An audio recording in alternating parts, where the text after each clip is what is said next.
వెంకటేశ్వర స్వామి వారు తని బయలుదేరి వచ్చారు. వచ్చి ఏమో అనంతాచార్యులు అనారోగ్యం తగ్గిందా అన్నారు. ఇటువైపు నుంచి అటువైపు తిరిగి పడుకున్నారు. ఆయన మాట్లాడకపోతే ఆయనే పాపం బల్ల లాక్కుని వెంకటేశ్వర స్వామి వారు కూర్చున్నారు. ఇవన్నీ యథార్థంగా జరిగిన సంఘటనలండి. ఓ బల్ల మీద కూర్చుని చెయ్యి పట్టుకుని అనంతాచార్యులు తగ్గలేదా, ఇంకా ఒంట్లో ఉష్ణం అన్నారు. అంటే పాపం మీకు ఇప్పటికి తీరుబడి దొరికింది, మిమ్మల్ని నమ్ముకుని కొండ మీదకి వచ్చి ఈ నేల నుంచి పుష్పకైంకర్యం చేస్తున్నాను, 3 రోజులు అయింది జ్వరం వచ్చి పడి మంచాన వచ్చి నన్ను పలకరించడానికి తీరుబడి కుదరలేదు, వైద్యుల్ని పంపిస్తానన్నావుట, ఏం పాపం నువ్వు వచ్చావేం ఖాళీ దొరికిందా అన్నారు. అంటే ఫోన్లేవయ్యా, మనస్సంతా కష్టపెట్టుకోకయ్యా, నీకు జ్వరం ఉందో లేదో చూద్దామని వచ్చాను.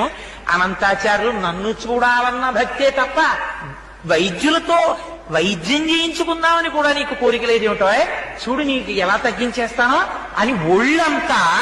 పాపం వెంకటేశ్వర స్వామి గారి వాత్సల్యం అంటే చూడండి, మనం ఒక్క అడుగేస్తే చాలు ఆయన 10 అడుగులు వేస్తాడు. ఒళ్ళంతా తడివారు పడుకున్నటువంటి అనంతాచార్యులు వారిది.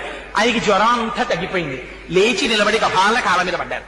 పడి స్వామి అలకొచ్చేసింది, ఏం చెయ్యమంటారు, ఎప్పటి నుంచో ఈ శరీరానికి ఉండిపోయిన ఉద్రేకం, అహంకారం, మీరొచ్చినా కూడా అంత కోపంగా మాట్లాడాను, మీరు రాలేదని మనస్సులో ఉన్నటువంటి వ్యగ్రత చేత అలా మాట్లాడాను, మరోలా అనుకోకండి స్వామి, నన్ను క్షమించండి అని ఆయన కాళ్ళ మీద పడ్డారు.